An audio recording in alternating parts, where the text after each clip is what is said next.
about something that I've been wanting to talk about for a little while, which is mindset and mentality going into meet prep.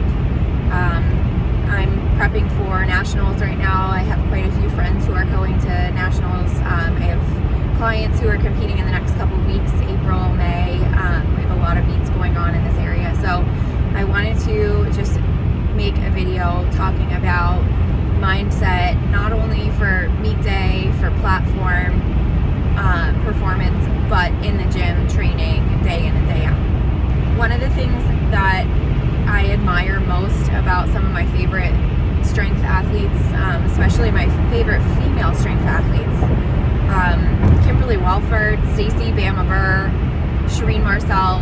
These women, if you've never watched any of their videos or seen them compete, I've had the incredible privilege of training in person with some of these women, and I'm telling you, there is just a level of focus and tenacity and intensity that really, I think, is what sets them apart and has made them incredibly superhuman, strong women.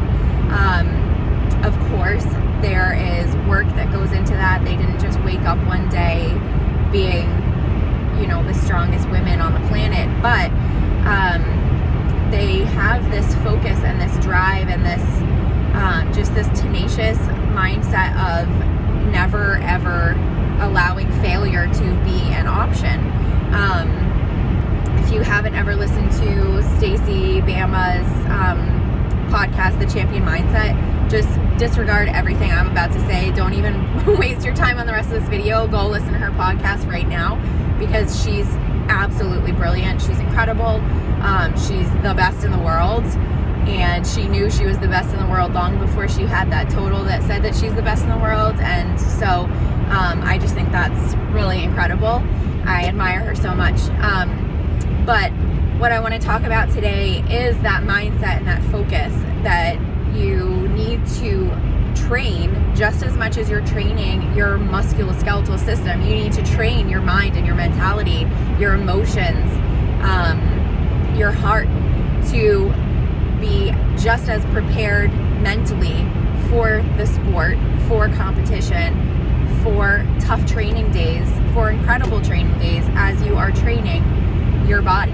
So you should be preparing your mind just as much as you're preparing your body going into any competition. A lot of times as a ref, I'll be putting in attempts at the computer, and people will come over and say, all right, so I guess I'm going to try to do 125 kilos for my next one. And I look at them and I say, no, you are going to lift 125 kilos for your next attempt. Don't say I'm going to try. Don't tell me that you're going to try anything. Rephrase that.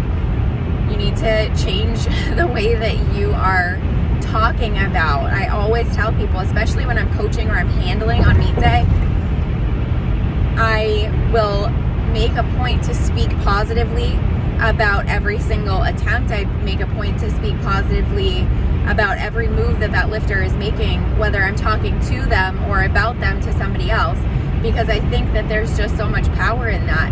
If you already have made up in your mind that this lift is going to be I'll try it lift and it's going to be difficult, you're not moving that weight. Even if the strength is there, even if it's not even a max effort lift, it's not going to go anywhere, or it's going to be shaky and slow and rock you to your core, because you already have decided in your mind that you don't believe that you are capable of it. One of the things that I have my lifters do the last couple weeks leading up to their meet is I will give them an opener or a number, a goal, that whether it's something that they have vocalized to me that they are really hoping to be able to achieve, or if it's a number that I know that they're capable of, whatever it is, I will tell them to visualize it. I'll tell them every time that you're walking out a squat on warm-ups during your training, visualize that number being on the bar. Visualize yourself walking out on that platform. Close your eyes while you're standing there with an empty bar if you have to, and visualize every move. Visualize yourself breaking at the hips and knees, getting into the hole, powering out as fast as you can, racking it, listening to commands, bracing hard, feeling your breath, being in tune with your body. Visualize that lift, whether it's 135 pounds, whether it's 300, whatever it is, whatever it's 600 pounds, whatever the goal is. Think through every step.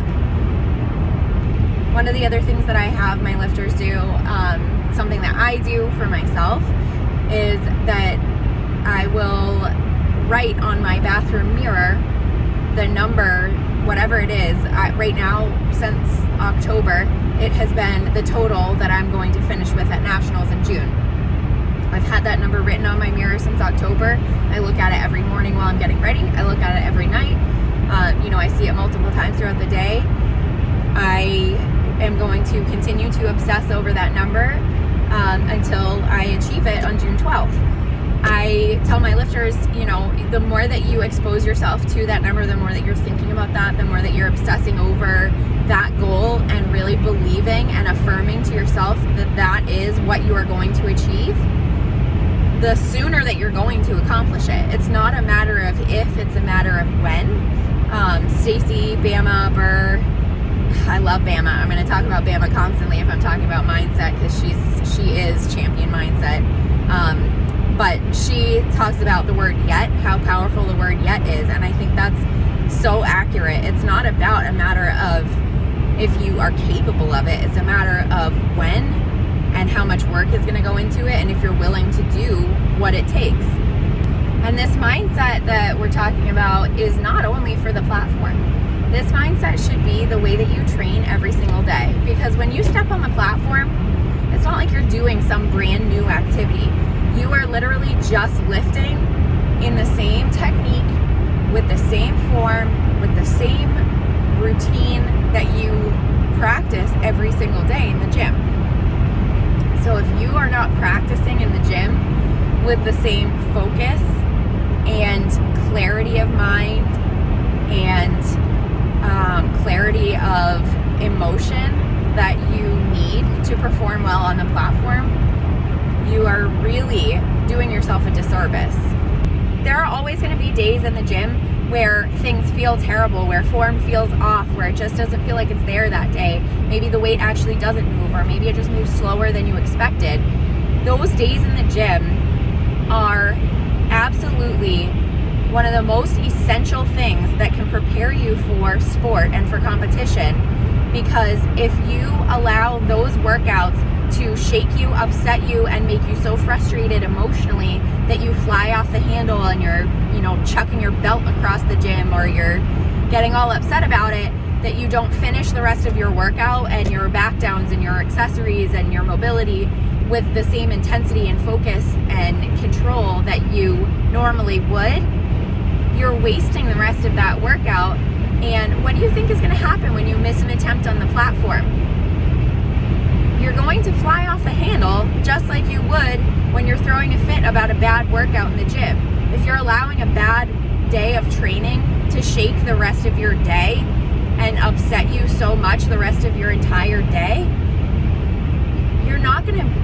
you're training yourself and setting yourself up for failure. If you have an attempt that doesn't go well, you're not going to be able to refocus and get your mind set straight to finish the rest of the meet.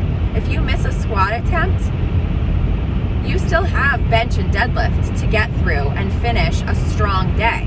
So you need to train your mind and learn to train yourself to control your emotions just as much as you're training your chest and your legs and your back, because you need to be able to control your emotions for the rest of the competition to really perform at a high level in the sport. So I just wanted to make this video and encourage my friends and my clients, everybody who's in the middle of meet prep, practice every day like you're going to play. If you are practicing your last top singles or heavy doubles in the gym during your meet prep in your singlet and with your belt on, sleeves on, everything just like you're going to be on the platform, use those opportunities to also practice your mindset. Be able to turn it on and off like a switch. You should have the control and clarity of emotion and mind that you can flip a switch and say, okay, you know what, I missed a lift. It didn't move the way that I had hoped, but I am going to be mentally tough, and I'm going to get myself right back on track and refocus. I know that I'm capable of this. I know that I can do this. I know I can finish strong, and get yourself back to a place where you can finish the day with a total that you can be really proud of. So practice in the gym. Don't wait until you're on the platform. Don't wait until you're in a high stress, very tense situation. Be able to control your emotions, control your mindset, whatever it is. Some people like to get to, a very angry place to be able to lift heavy weight. Some people need to be in like a very zen, happy, chill place. Sometimes people need to throw on some music and just tune out everything else around them. Whatever it is, learn what works for you. Learn what it is that drives you and motivates you into a place of mental toughness and a place of just tenacious determination, and be able to control that like you're turning a light switch on and off. It should be just like if I say to you, hey, I need you to engage your tricep right now. I need you to engage your mindset to finish strong today. So don't wait until you're on the platform. Practice every day, in the good workouts, in the bad workouts, in the deload workouts, every single day, like you are building towards your goal, whatever that may be. So I hope that this was helpful for you. Like I said before, if you haven't listened to Champion Mindset, you should listen to it. If you haven't listened to any of the other, there's amazing content out there to help you learn tools to be able to focus and to be able to motivate or, learn discipline, all these different things. So if you need resources or you want any other names of podcasts or videos to listen to, let me know. If you are prepping for nationals right now, or you're getting ready for a meet right now, I wish you all of the best. I know that you are capable of great things. So I am excited to see all of my friends get out there on the platform and prove it. So I hope that you have an awesome rest of the day, and thanks for listening, I guess.